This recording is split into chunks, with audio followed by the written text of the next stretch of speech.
একদম নরম তুলতুলে সুন্দরী মিষ্টি কুমড়া পিঠা রেসিপি। যেহেতু তালের সিজন পার হয়ে যাচ্ছে, তাই ভাবলাম তালের সিজনে একটু অন্যরকম তাল দিয়ে কিছু একটা পিঠা বানাই। তাই আজকে এই রেসিপিটি বানিয়ে ফেলেছি। হ্যালো গাইস, আসসালামু আলাইকুম। আপনারা সবাই কেমন আছেন? আলহামদুলিল্লাহ, আমি অনেক ভালো আছি। যারা আমার ফেসবুক থেকে দেখছেন তারা অবশ্যই লাইক কমেন্ট শেয়ার করে দিবেন, আর যারা ইউটিউব থেকে দেখছেন তারা চ্যানেলটি সাবস্ক্রাইব করে দিবেন। প্রথমে এখানে আমি নারকেল নিয়েছি আর সাথে দিয়েছি গুড় দিয়ে আমি এখানে ভালোভাবে নাড়াচাড়া করে এভাবে মিশিয়ে নিব। 2টা সাদা এলাচ দিয়েছি, কিন্তু মনে হয় স্কিপ হয়ে গিয়েছে, তবে আপনারা দিবেন, তাহলে সুন্দর একটা ফ্লেভার আসবে। এখন দেখুন, এটা কিন্তু বেশিক্ষণ রান্না করা লাগে না, 6 থেকে 7 মিনিট হলেই কিন্তু এটা হয়ে যাবে, যেহেতু কোনো পানি দেওয়া নাই। তারপরে ওটাকে নামিয়ে নিয়েছি। এখানে আমি 1.5 কাপের মতো দিয়ে দিচ্ছি এরকম তালের পিউরি। এখানে আমি দিয়ে দিচ্ছি, দিয়ে দিব 1/2 কাপের মতো চিনি। দিয়ে আমি এগুলোকে অনবরত একটু নাড়তে থাকবো। এটা যখন একটু ফুটে যাবে তখন আমি এখানে দিয়ে দিব চালের গুঁড়ি। আজকে আমি এই পিঠাটা চালের গুঁড়ি দিয়েই বানাচ্ছি, আর এই ধরনের পিঠা চালের গুঁড়ি দিয়ে বেশি ভালো হয়। এখানে আমি চালের গুঁড়ি আমার কিন্তু লেগেছে 1 কাপ। 1.5 কাপ মানে 1.5 কাপ তালের পিউরিতে 1 কাপ চালের গুঁড়া লেগেছে। আমি সুন্দরভাবে মিশিয়ে নিয়ে একটা ডো বানিয়ে নিব। এই যে দেখুন সুন্দরভাবে, কত সুন্দরভাবে এই যে একটা ডো হয়ে গেছে। এখন আমি সুন্দর করে এগুলোকে মুথে একটা সফট ডো বানিয়ে নেব। খুব গরম ছিল তাই একটু এভাবে ধরা যাচ্ছিল না।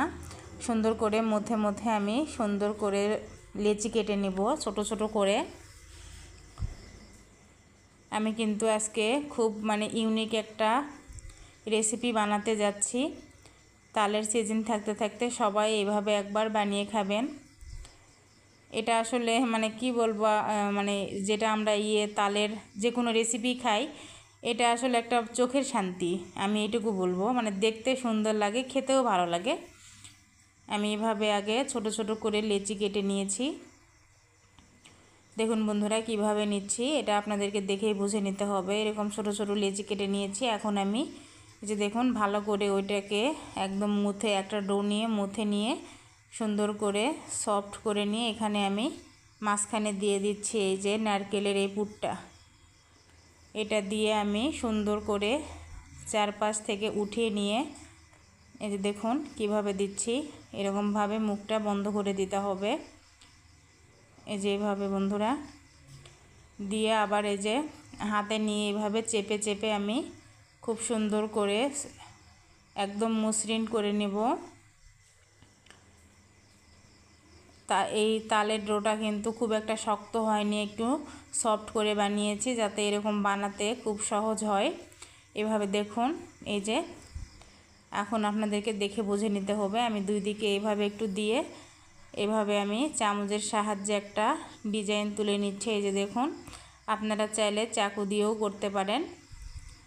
এই যে দেখুন একদম মিষ্টি কুমড়ার মতো একটা শেপ হয়ে যাচ্ছে।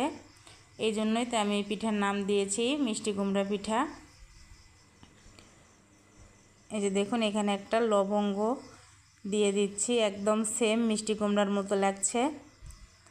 আপনারা চাইলে কিন্তু এটা তাল দিয়ে না বানিয়ে শুধু আটা দিয়ে পানি দিয়ে সিদ্ধ করেও কিন্তু বানাতে পারেন, অথবা চাইলে দুধ দিয়ে সিদ্ধ করেও বানাতে পারেন। তবে আমি তাল দিয়ে বানিয়েছি, খুব সুন্দর হয়েছিল, খেতেও অনেক মজা হয়েছিল, দেখতেও খুব লোভনীয় ছিল।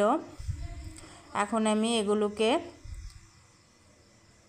সিদ্ধ করে নিব, ভাপ দিয়ে নিব আর কি। আমি রাইস কুকারে পানি বসিয়ে দিয়েছি, সেখানে আমি ছাকনার মধ্যে দিয়ে এগুলোকে একটু সিদ্ধ করে নেব। এখানে আমি একটু তেল ব্রাশ করে নিচ্ছি, নিয়ে আমি সবগুলো পিঠা এখানে দিয়ে দিব। দিয়ে আমি এগুলোকে ভাপ দিয়ে নিব। নেওয়ার পরে আমি দেখাচ্ছি কীরকম হয়েছে, আমি আপনাদেরকে দেখিয়ে দিচ্ছি। এটা কিন্তু সিদ্ধ হতে প্রায় 30 মিনিটের মতো সময় লাগবে, তা না হলে ভিতরে কাঁচা কাঁচা থাকবে, তখন খেতে ভালো লাগবে না। দেখুন বন্ধুরা এই যে হয়ে গিয়েছে। আমি একটা চামচের সাহায্যে চেক করে নিয়েছি, এই যে দেখুন কত সুন্দর হয়েছে।